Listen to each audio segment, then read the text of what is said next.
from the beginning.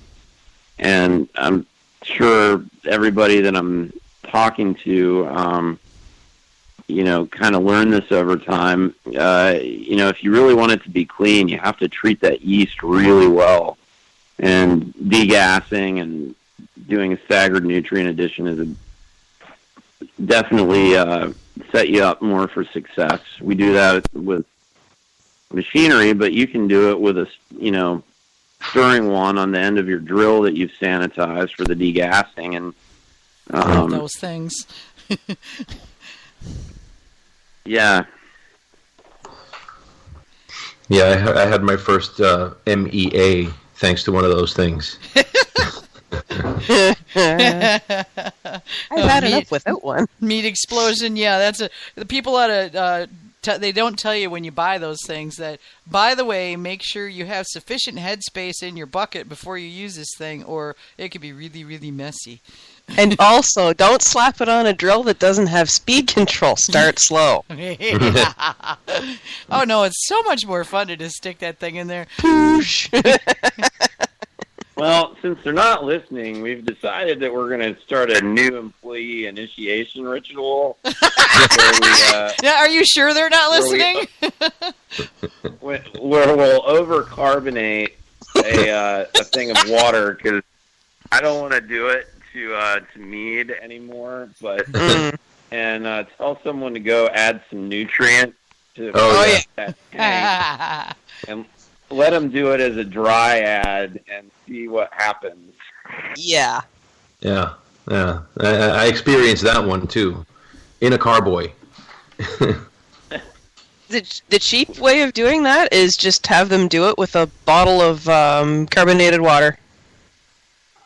Yeah. Dollar-store carbonated water. This is what happens. Yeah, nothing like cavitation points. Oh, yeah. Then you don't get to watch, a couple hundred gallons of stuff shoot out at them. I know. Humiliated. That's half the fun. Yeah, you fun. just get the Coke and Mentos thing. Yeah. It's more fun. You can stand around.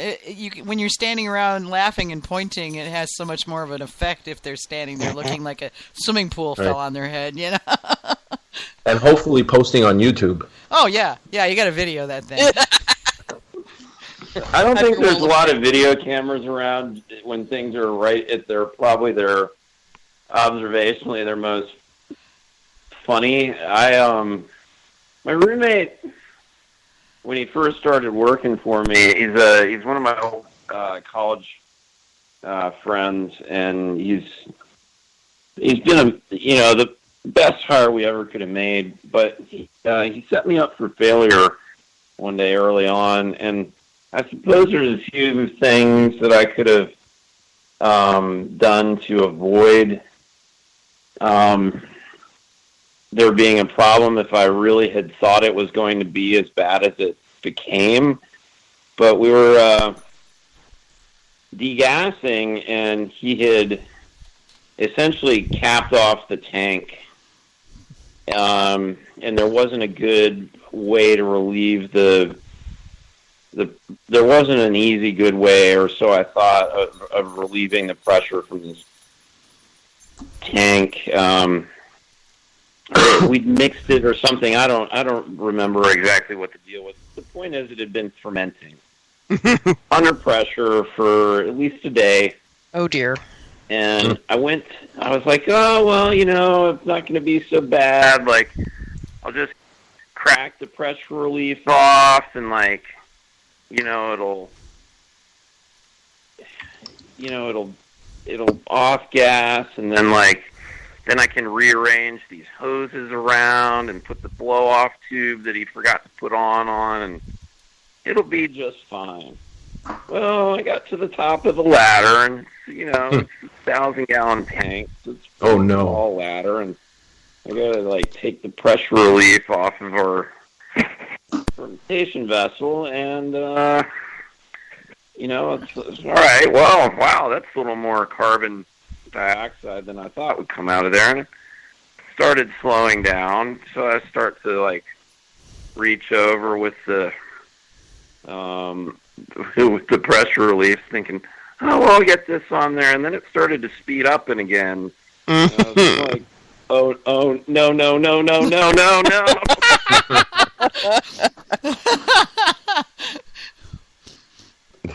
And once that stuff starts to nucleate, Yeah. and like feed off of itself, there's just no stopping it from. And anybody who's ever done it knows exactly what you're talking about. Oh yeah. I mean, And it all was been raining initiated. mead from the ceiling a good 20 feet from where the tank was. Oh my god! And you got high ceilings in that place too, man. Oh God. And you were saying with blow-off tubes, in 1,000-gallon tanks. It's like, I've used blow-off tubes all the way back to the beginning, and you haven't lived until you've seen a blow-off tube the diameter of your forearm going to effing town. I mean, just going, it sounds like a dang motorboat. Oh wow. Yeah, I mean, when in the meaderies that I've toured, and especially when I went to Dogfish Head, so big brewery, the blow-off tubes that they had going on some of those tanks, it was just like, OMG. Wow. Yeah, or they're running it right into a garbage. Yeah, you didn't know it fit into like a 50-gallon garbage can, and it's just going to town,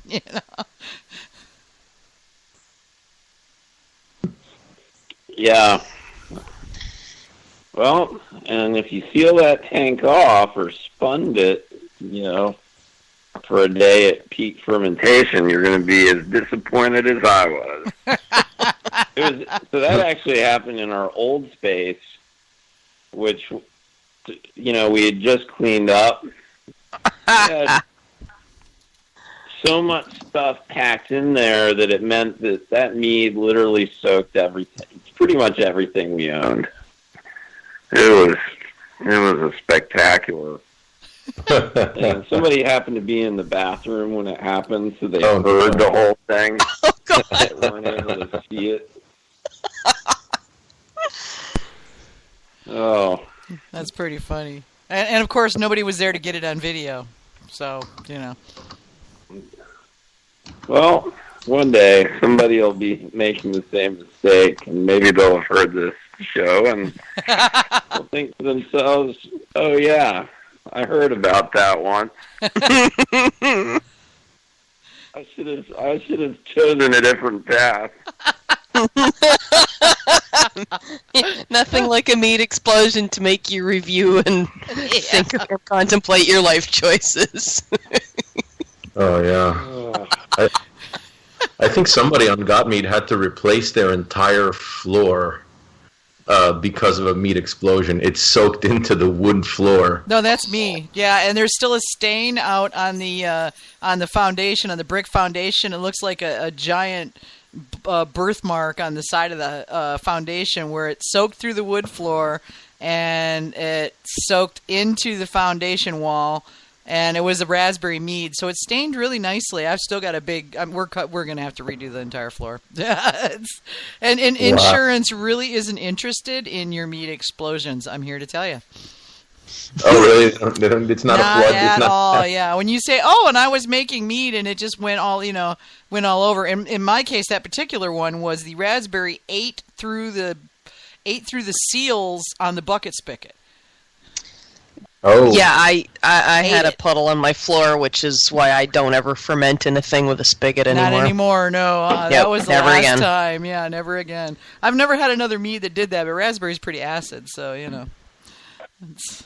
I'm still doing it. I have my old bottling bucket from my beer days.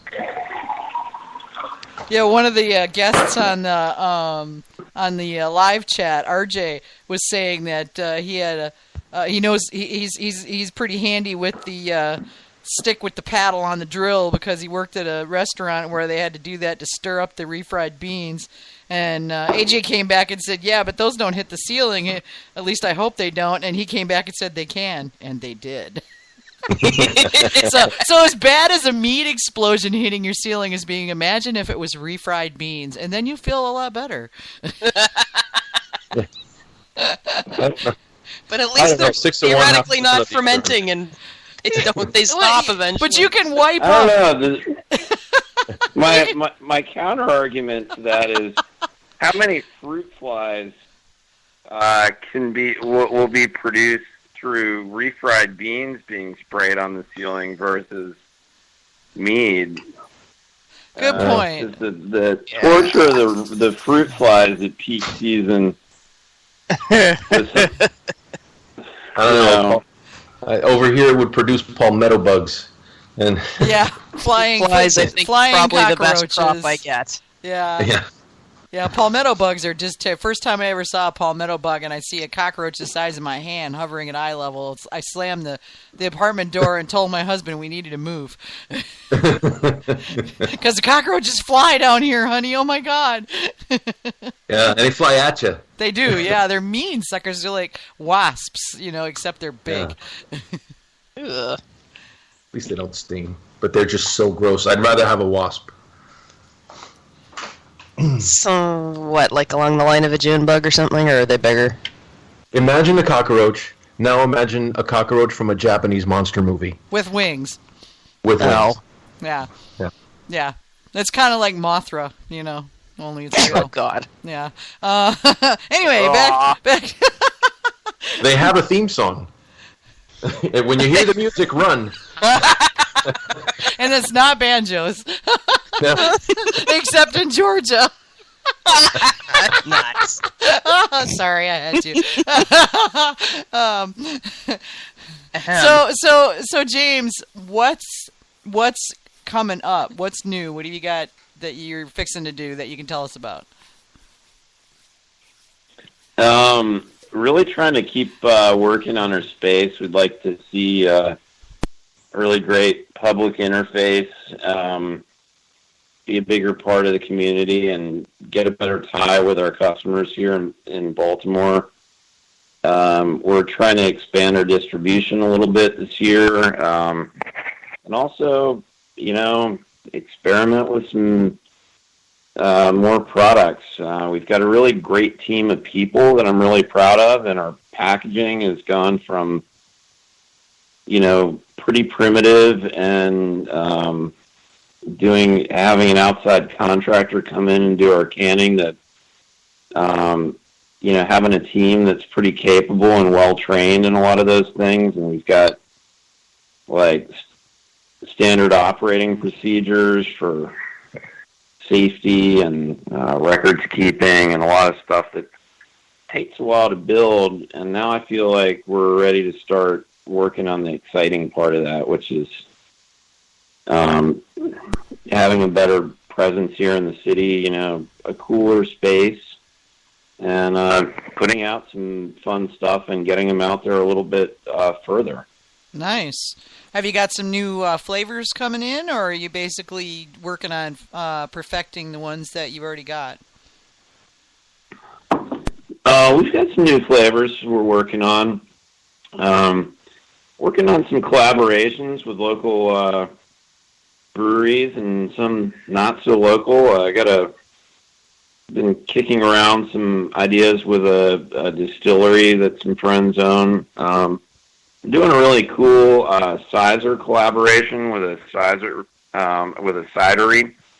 that we're friends with up in Newburgh, New York. It's going to be wild fermented. They use a really carefully maintained strain of Brett. And they do lees fermentation, and they go back and kind of maintain their culture. So they'll go back in and check and make sure that it tastes similar to previous batches, and they've got stuff to re-inoculate when they need to. But they have some really cool wild fermented ciders that are fairly dry and have great flavor combinations, so stuff that's in sort of like the style of a goze, so like a goza, or I don't know, it kind of defies categories that you've previously had, which I think is